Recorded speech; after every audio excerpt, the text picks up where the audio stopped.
예주쌤과 함께하는 마음여행. 안녕하세요. 여러분들의 마음을 건강하게 살펴볼 수 있도록 마음여행을 가이드하게 된 저는 예주쌤이라고 합니다. 모두 만나서 반가워요. 많은 분들이 살아가시면서 저 너무 우울해요. 또는 제 기분이 좀 요즘 이랬다 저랬다 해요. 왠지 양극성장애 같아요. 아니면 제 친구는 성격이 너무 이상해요. 성격장애 같아요. 이렇게 마음이 불편하거나 어려움이 생겼을 때 간혹 정확한 정보 없이 한두 가지의 대략 증상만으로 너무 쉽게 판단하거나 정의 내리는 경우를 참 많이 발견하게 되는데요. 저와 함께하게 될 마음여행을 통해서 여러분들이 마음 상태를 정확하게 바라보고 점검해 볼 수 있도록 도움이 되는 시간을 준비해 보았습니다. 그럼 지금부터 마음여행을 함께 떠나볼까요? 이번 시간 저와 함께 알아보실 마음여행의 주제는 바로 양극성 및 관련 장애입니다. 흔히들 과거에 조울병이라고 알고 계셨을 텐데요. 큰 틀에서 다들 알고 계시겠지만 양극성 장애는 지나치게 고양되고 들뜨는 기분 상태인 조증과 매우 다운되고 가라앉는 우울한 기분이 함께 교차되어 나타나는 상태를 뜻합니다. 과거 DSM-4에서는 양극성 장애와 우울 장애를 기분 장애의 하위 유형으로 분류하였는데요. 그러나 최근 우울 장애와 양극성 장애의 원인, 경과, 예후의 측면에서 뚜렷한 차이를 지닌 것으로 밝혀졌습니다. 특히 양극성 장애는 유전적 요인을 비롯한 신경 생물학적 요인이 큰 정신 장애로 여기게 되었습니다.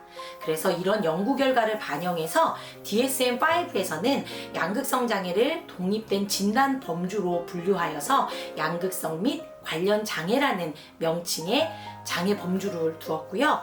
그 아래에 저희가 알고 있는 양극성 장애인 제1형 양극성 장애, 제2형 양극성 장애, 순환성 장애들을 포함하게 되었습니다. 양극성 및 관련 장애에는 총 7가지의 장애가 있는데요. 제1형 양극성 장애, 제2형 양극성 장애, 순환성 장애, 그리고 물질 및 약물 치료로 유발된 양극성 및 관련 장애, 다른 의학적 상태로 인한 양극성 및 관련 장애, 그리고 달리 명시된 양극성 및 관련 장애와 명시되지 않은 양극성 및 관련 장애로 총 7가지의 장애가 들어가 있습니다.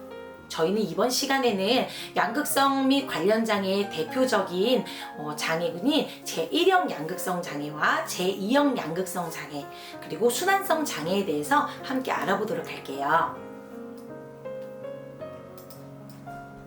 먼저 제1형 양극성 장애입니다. 앞에서 설명드렸다시피 양극성 및 관련 장애는 기분이 고양된 조증 사파와 그리고 기분이 매우 다운되고 우울한 우울 사파가 함께 왔다 갔다 하면서 교차되는 것을 말하고 있죠. 제1형 양극성 장애는 이 틀 안에서 이루어진다라고 보실 수 있겠습니다. 그래서 제1형 같은 경우에는 비정상적으로 의기양양하고 자신만만하거나 짜증스러운 기분, 또 비정상적으로 너무 증가된 목표지향적인 행동, 이런 증상들이 적어도 거의 일주일간 매일 하루 대부분 지속되는 분명한 기간을 갖고 있다는 점입니다. 그래서 기분장애 및 증가된 기력 또는 활동을 보이는 기간 중에 다음과 같은 증상들이 3가지 이상이 나타나는 것을 보고 조증 사파가 발현됐다라고 말할 수 있습니다. 그래서 제1형 양극성 장애는 양극성 및 관련 장애 중에서 가장 상태가 심한 것을 나타내는데요. 이런 기분 장애가 심각해서 직업 적응뿐만 아니라 일상생활에 현저한 곤란과 자신 및 타인을 해칠 가능성이 있어서 이때는 입원이 필요하거나 또 정신증적 양상, 망상이나 환각이 동반돼 있기도 합니다. 그리고 이런 증상이 물질이나 실체적 질병에 의한 생리적 효과로 인한 것이 아니어야 하고요. 여기서 플러스하면 2주간의 주요 우울장애 증상이 한 번 이상 지속된 경우를 말하게 됩니다. 네, 여기서 교차되게 되는 제1형 양극성 장애의 주요 우울 사파는요. 보시는 것처럼 하루 중 거의 매일 우울한 기분이 지속되고요. 거의 매일 하루의 일상 중에 흥미나 뚜렷함이 전혀 없는 매우 저하된 상태를 말합니다. 또한 체중 조절하지 않은 상태에서 의미 있는 체중 감소나 증가, 거의 매일 나타나는 식욕 감퇴 또는 증가를 보이게 되고요. 또 거의 매일 나타나는 불면이나 과다 수면, 피로나 활력의 상실을 보이게 됩니다.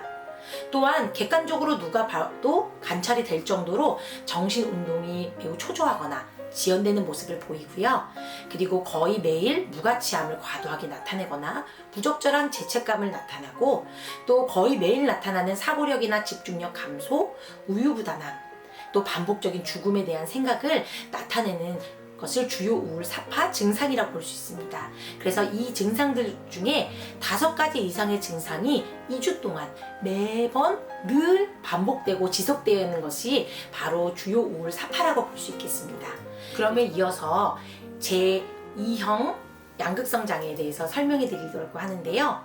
제1형과 마찬가지로 제2형 역시 비정상적인 기분의 들뜸과 고양되어 있는 상태가 주요 우울 사파와 함께 진행되는 것을 뜻합니다. 다만 제1형 사파와의 차이점은 제2형 사파는 조증 사파 증상이 상대적으로 심하지 않은 경조증 사파를 보인다는 점으로 구분됩니다. 그래서 비정상적이고 지속적으로 들뜨거나 의기양양하거나 과민한 기분, 이런 증가된 활동이 4일간 연속으로 거의 매일 하루 중 대부분 지속되는 것을 뜻하게 됩니다. 그래서 경조증 사파와 한 번 이상의 주요 우울 사파를 경험한 적이 있어야 되고요. 여기서의 차이는 제1형에 나타나는 조증 사파를 단 1회도 경험한 적은 없어야 된다는 점입니다.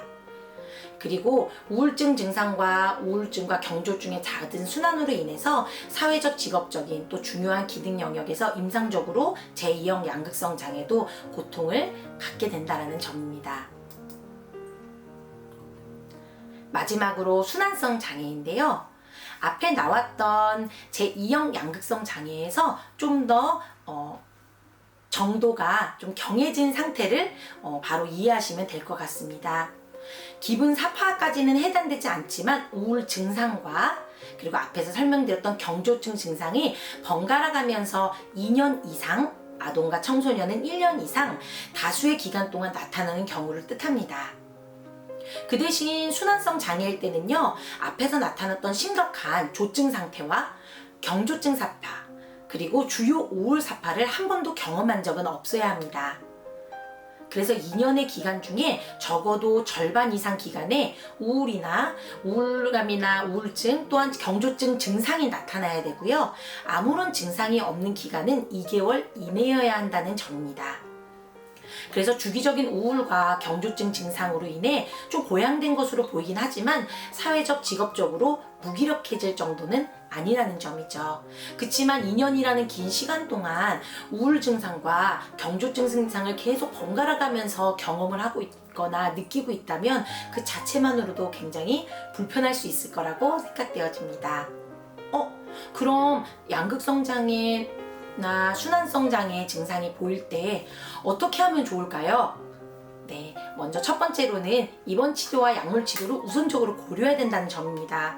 특히 제1형 양극성 장애는 조증 사파가 나타날 때는 자신과 타인에게 큰 피해를 줄 수 있어서 상황에 따른 격리가 매우 중요합니다. 그리고 약물 치료만으로 양극성 장애를 조절하는 데는 현저한 한계가 있을 수 있습니다. 약물 치료만을 받은 양극성 장애 환자 중에 50%에서 70%가 재발하는 것으로 나타났는데요. 그래서 양극성 장애 환자는 우울 장애와 조증 증세를 반복하는 경향이 있으므로 이러한 증세가 시작되는 초기의 변화를 자각해서 증세가 악화되지 않도록 스스로 심리적인 안정을 취하거나 전문가의 치료가 매우 중요합니다. 그래서 이런 치료와 재발 방지를 위해 약물 치료와 심리 치료를 병행하는 것이 매우 필수적이라고 할 수 있습니다. 그래서 양극성 장애 같은 경우에는 정확하게 아시는 분들이 생각보다 많지 않습니다. 그러다 보니 이런 지식에 대해서 좀 더 교육을 받는 것도 중요하겠고요. 또 무엇보다 환자가 약물 치료의 중요성을 인식하고 또 수능에서 열심히 치료에 적극적으로 참여할 수 있도록 돕는 것도 매우 중요하다고 볼 수 있습니다. 또한 여기서 중요한 것은 조증 사파의 예방인데요. 수면이나 규칙적인 일상을 유지하고 또 감정 조절 및 의사소통 기술을 습득하는 것이 매우 중요하다고 볼 수 있습니다.